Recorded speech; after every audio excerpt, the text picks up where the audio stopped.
let's look at the number 7. Here we have 7 of air, the 7 of swords. We have 7 of water, 7 of cups. We have 7 of fire, the 7 of wands, and the 7 of earth, 7 of discs, 7 of pentacles. When we get to the 7, we, as a 6, aware of ourselves, we want to create something. We want to bring the 10 into the world. So let's take a look. What are the number 7s? If we know that they are the first step from the 6 to the 10. So if we look at the 7 of cups, here we are dreamers. It is where our intuition goes wild, and we see, we feel so many possibilities. Because in the 6, we were happy with ourselves, and we are happy with the world around us. We give emotions freely, and the emotions that come to us from other people are loving, comfortable. We feel understood, we feel safe. And in that state, it is natural for us to become inspired and dream of more. So let me not just feel good. Let me not just exist. Let me create something that will reflect my inner state. Let me create a loving family, a friendship, a relationship, a work of art. Here I am, the artist, the lover, the intuitive. But let me create something loving. Let me create a work of art. Let me see myself in my creation. So in the 7, you will broaden your horizons, you will open your heart to numerous possibilities. And this is the time, and this is the place in the 7 of Cups to believe in unicorns. Yes. But in the 7, there are numerous other wondrous beings and stories we can believe in. So the gift of the 7 of Cups is developing your intuition and going inside your heart and finding your true calling. Because in the 7 of Cups, everything seems possible and everything seems beautiful and magical. But not everything is needed in this lifetime. So we must choose one thing that we want to see in the 10. Because the 10 is the plan of our soul. The 10 is what we came to live. So the 7 serves us so much beauty, so much possibility. And in this stage, we try to remember what is our life's plan, because nothing we see in the 7 of Cups is is unappealing. But we are not looking for the most beautiful option. We are looking for the right option that will bring us fulfillment in the 10. In the 7, we feel that anything would make us happy. Any of these choices we feel could bring us a wonderful life. That's why after the 7, we go much deeper with the 8. To look inside of one of those choices and to see, is it really all that I want and all that I need? And by going into the 8 and becoming disappointed and coming to terms with the reality, we can go back to the 7 and take a sip from another cup. We can then go to the 8 and see what is it that choice is going to bring us. What will be the 10? We can intuitively try to see what will we get in the 10. And if we feel in our heart that that wasn't the plan of our soul in this lifetime, we then go back to the 7 to dream. Because we do want to see the unicorn in the 10. The unicorn will come to exist if that is what we came here to do, to see unicorns. Now in fire, for example, in fire we try to bring our vision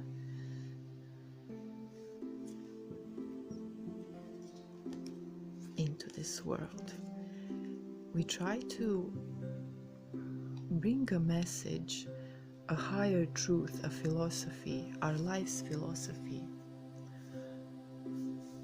In the 6, so we gained our first victory and we feel we are right, we are righteous. And we want to get to the 10 and we want to live that truth. So with fire, be careful.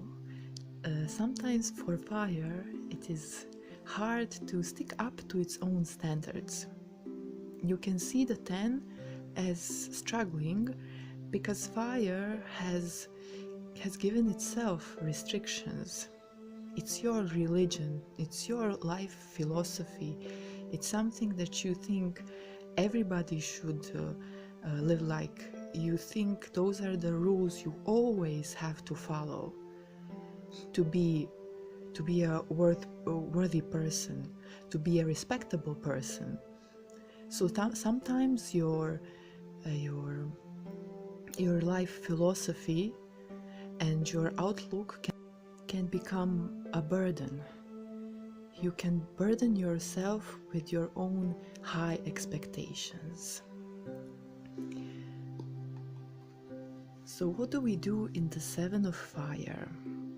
In the 7 of fire, if we follow the line of thought with the 7 of cups, there is also a choice to be made. And how does fire make choices? Well, fire fights. Fire fights, fire wants to be heard, it wants to be loud. So in the 7 of fire, and fire doesn't want other options. Fire searches for one truth.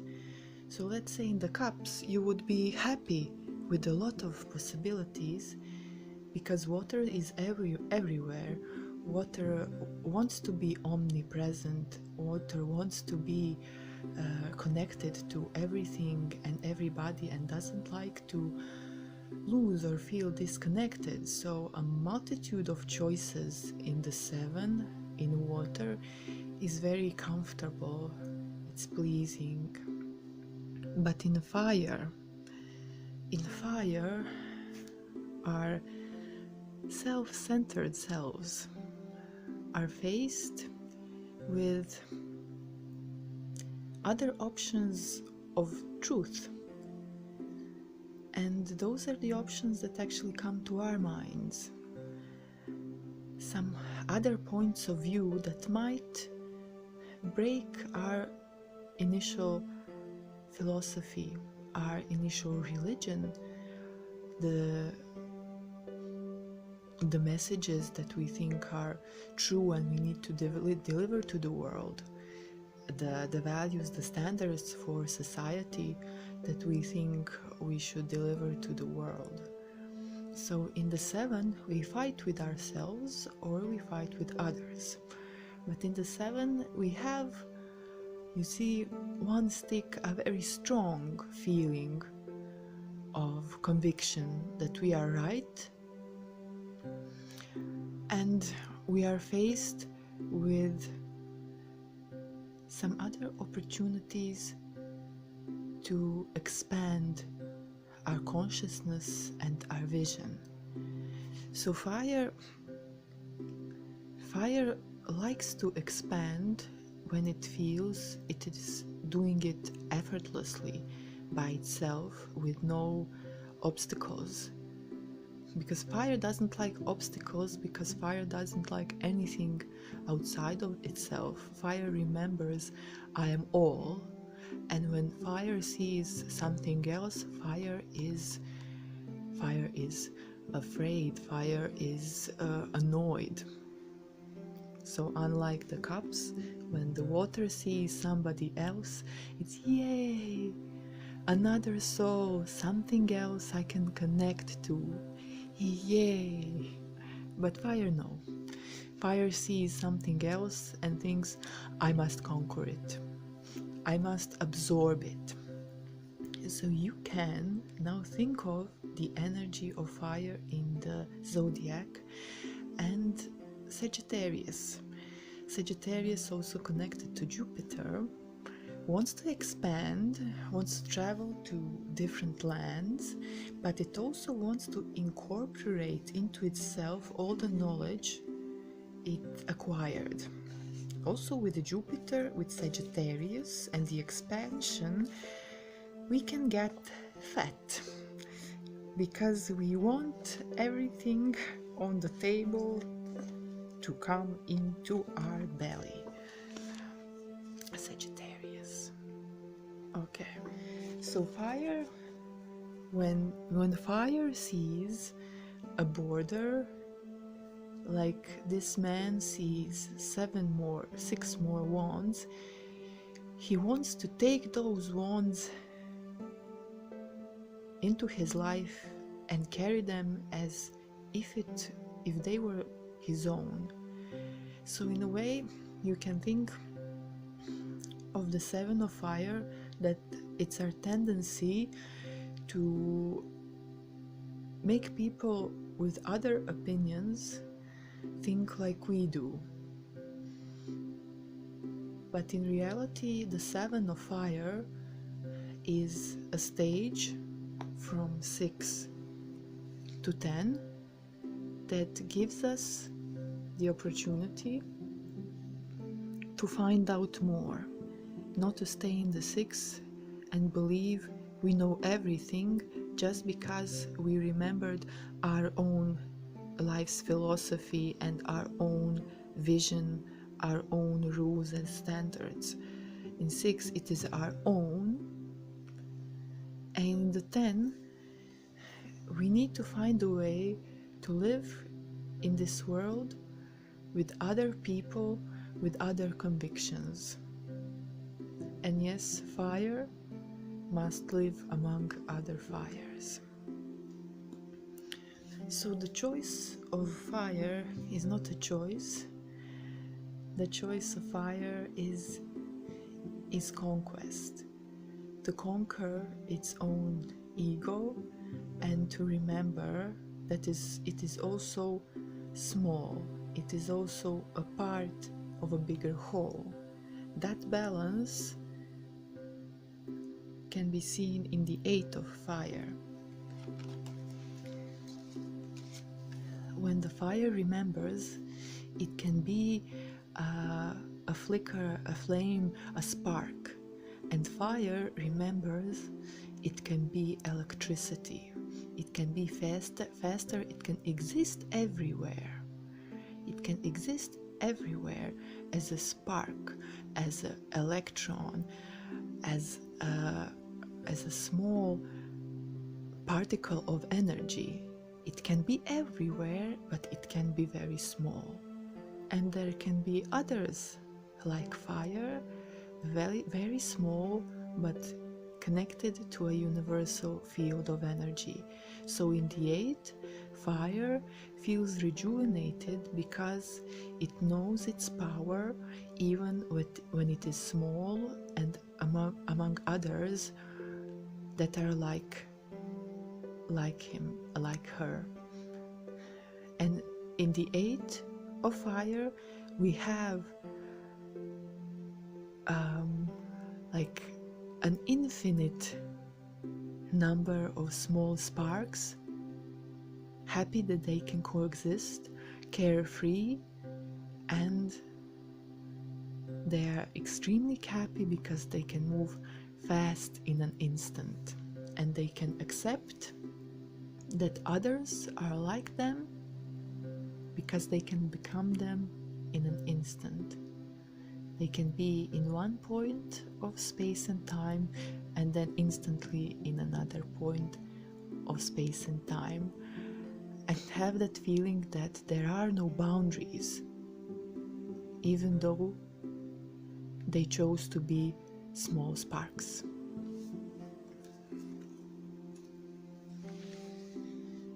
Now the 7 of air. The 7 of air, the 7 of swords, sometimes are beloved liars and manipulators. So let's see, what do we do? From the 6 to 10. Okay. So the 6, we are in balance, and we see that every individual has a life story, a perspective on life. A perspective, and to that perspective we are not attached. If we look at wands,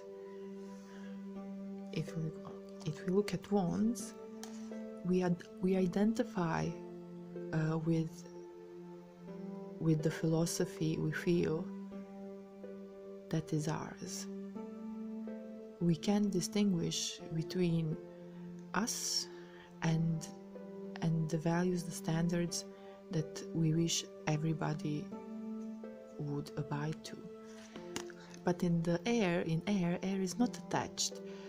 There is a perspective, a story that we want to keep, we want to believe. That's how we want to live our lives, that's how we want to organize our lives, and that's just an airy decision that is easy to change. In the 6, we see that people can have different perspectives on the situations, and all are right, but we decide to stick to our own. Now in the 7, okay, because we want to get to the 10, and we want to be consistent with what we speak, what we say, because our fire has a belief, and through air, through swords, we want to communicate that to the world so it can become true. And the way we communicate is not so relevant to us. The message is relevant, but the way we communicate isn't.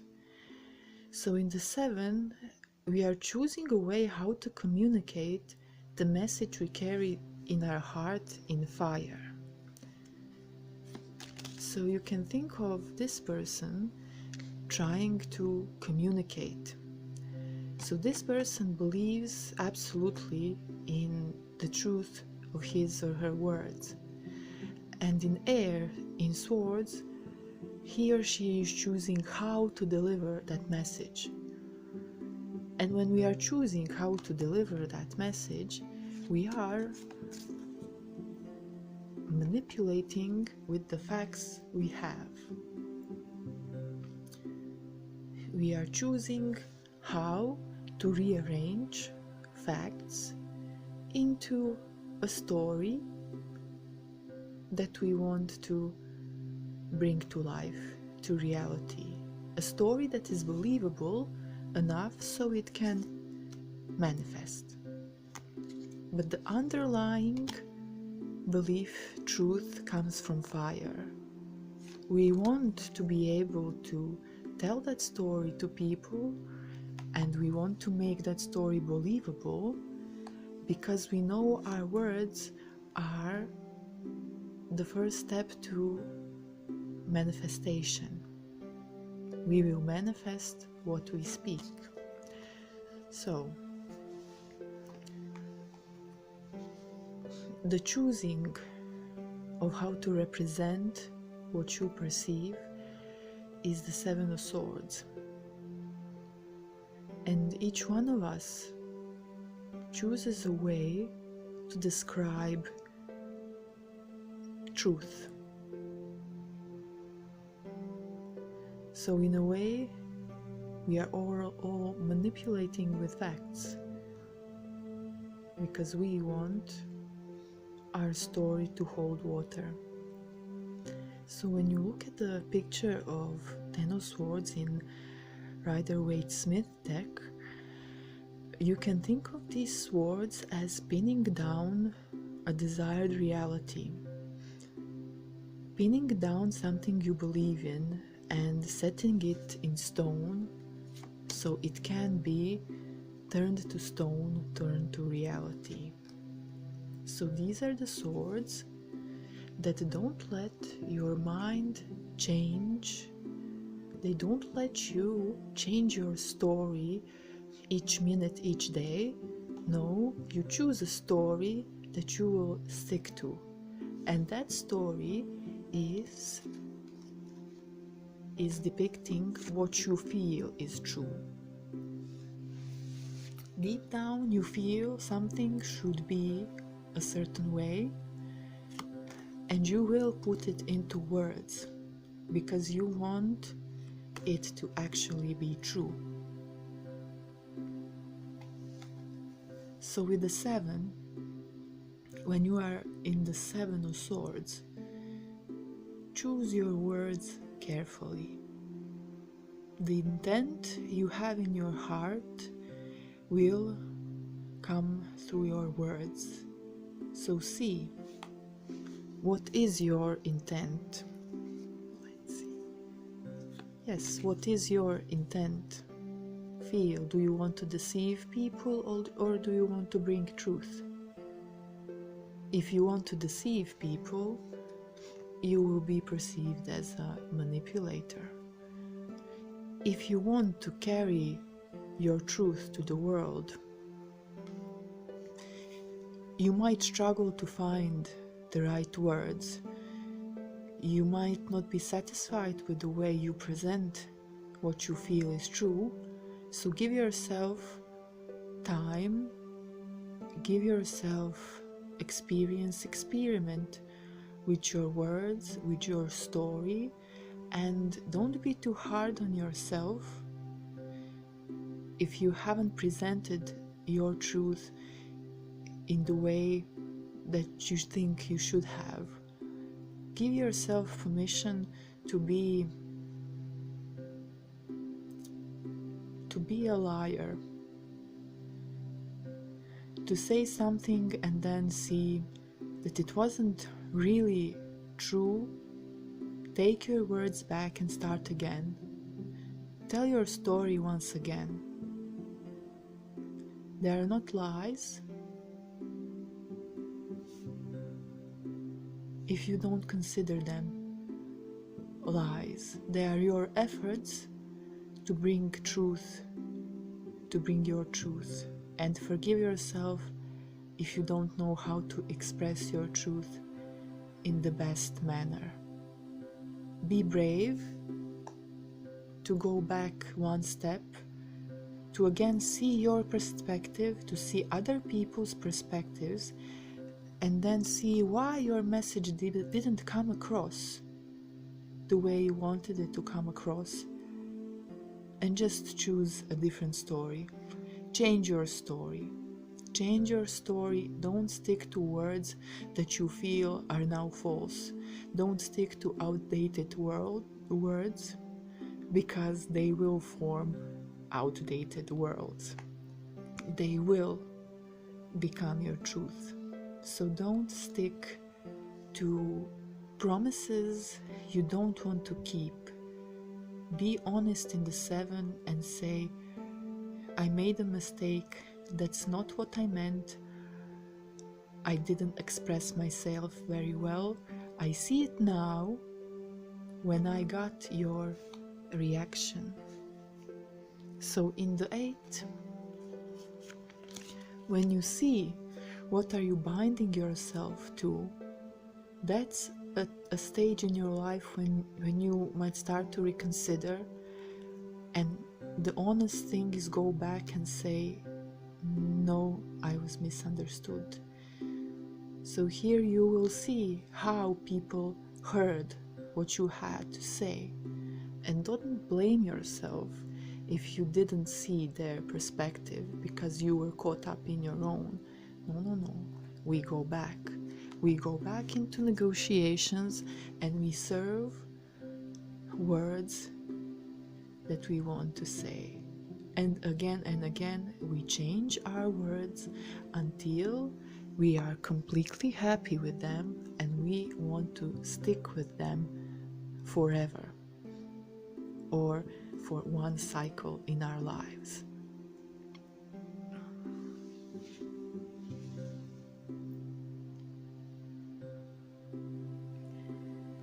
Now, the 7 of Earth.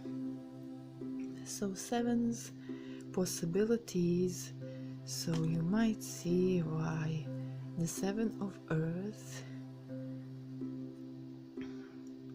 is a bit worried and sad, because Earth works slow.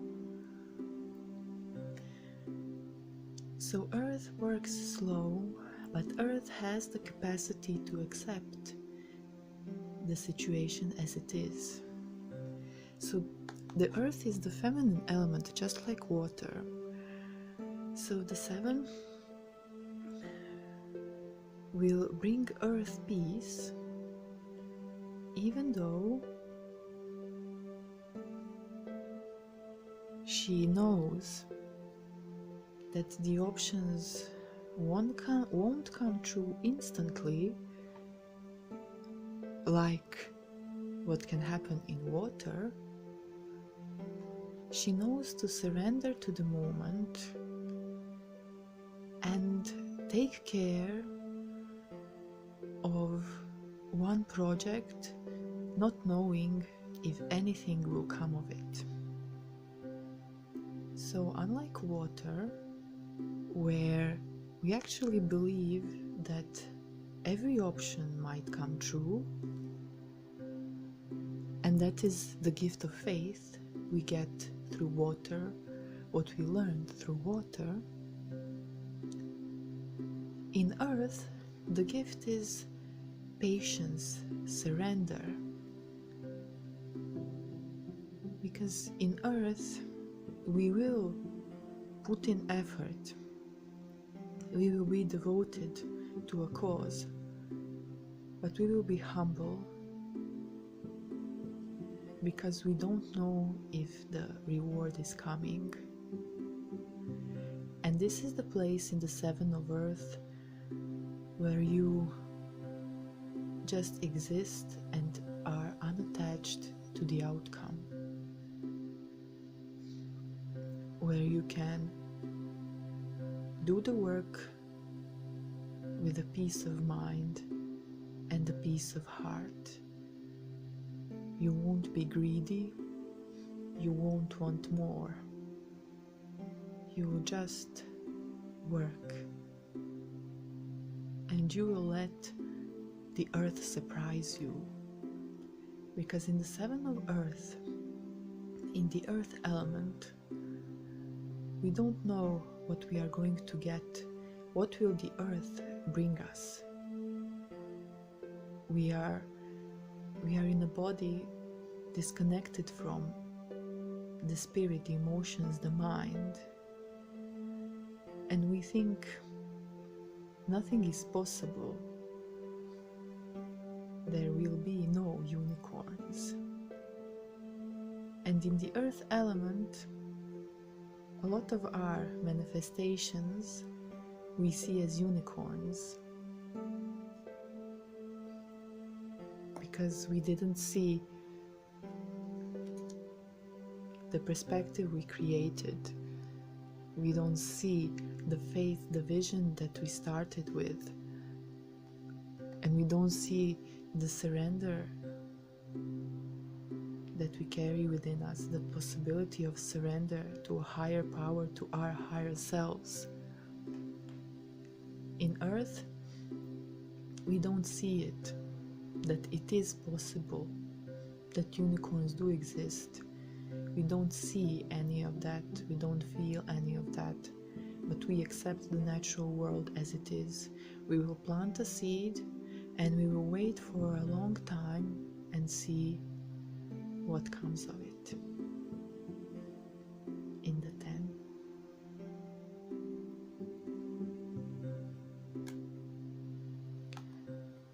So, the sevens are the cards of unicorns do exist. In the 7, you will choose your unicorn that you know is right for you. Use your fire. And in the 7 of swords, air, you will explain to people, what does your unicorn look like? Describe it in detail, and then put in some work and let yourself not think about your unicorn. Let yourself just exist. Let yourself be without that which you most want. And then, in the 10, enjoy the unicorn you created.